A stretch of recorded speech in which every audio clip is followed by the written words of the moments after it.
King News, my lovely, wonderful people.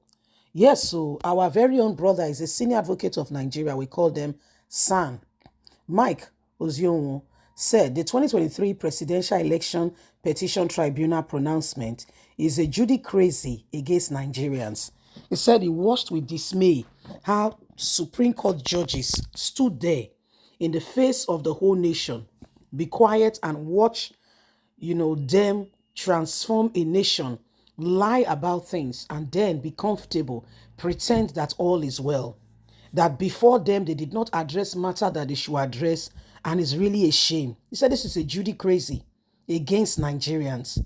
How can five people, because of whatever they stand for or whatever they think they want to get, stand against the whole nation, and yet they are comfortable? If this is not madness or crazy, we don't know what else and how best to categorize this. But God will help us because we cannot continue with this.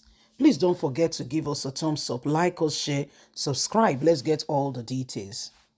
A Lagos-based Professor Mike Ozekhome, a human rights activist, a SAN, on Thursday described the 2023 presidential election petition court's pronouncement in the petition filed by the Labour Party and its presidential candidate Peter Obi, challenging the election of President Bola Ahmed Tinubu as a Judocracy against Nigerians.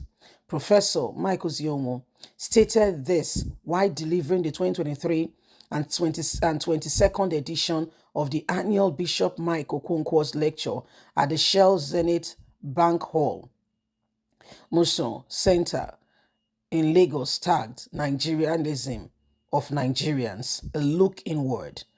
The Bishop Mike Okonkwo annual lecture formed part of the activities to mark the birthday of the presiding bishop of the Redeemed Evangelical Mission, TREM.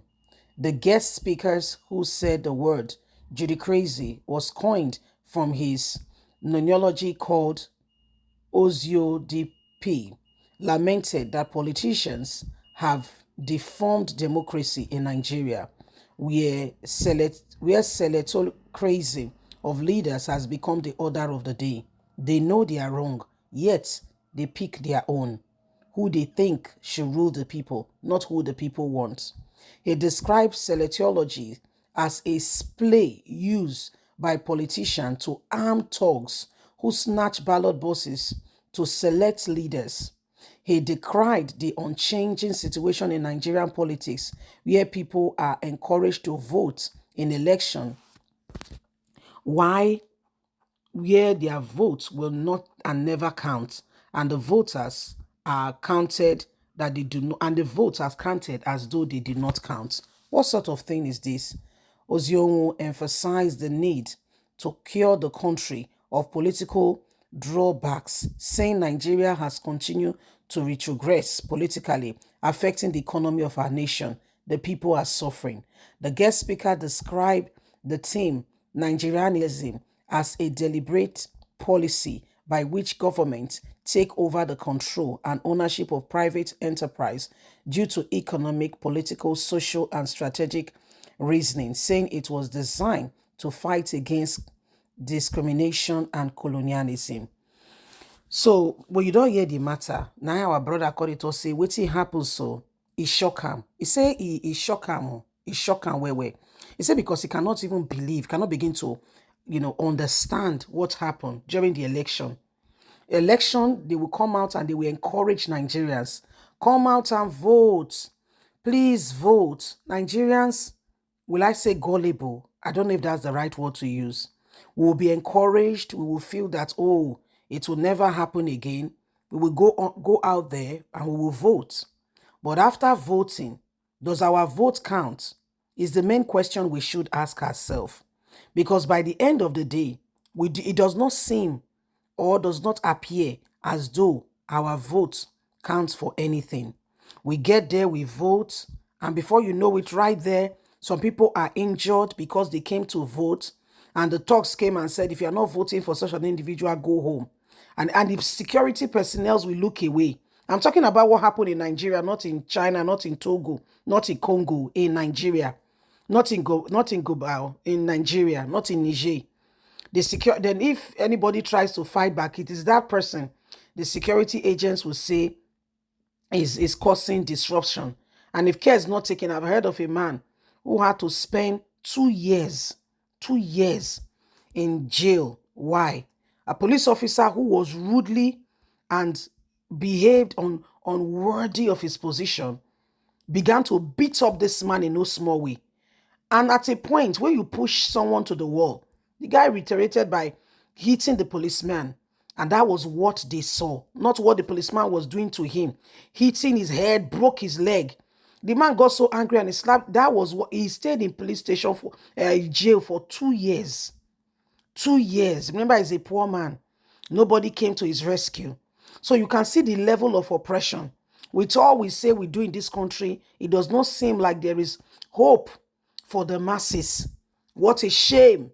Then judges, who we expect so much from, who are also part of those who are suffering from all the insubordination and evil going on in the country, that we think they will rise up to the occasion and they will do the right thing, are the very same people who are supporting whatever is going on.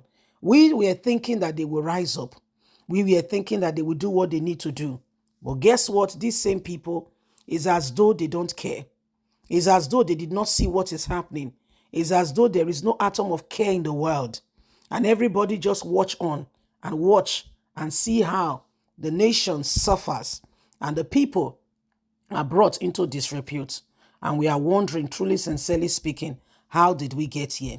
And a lot of persons and people are asking themselves, will things ever change? Can we ever truly come to the other side? Can we ever truly have a nation where sincerity and truth becomes our watchword?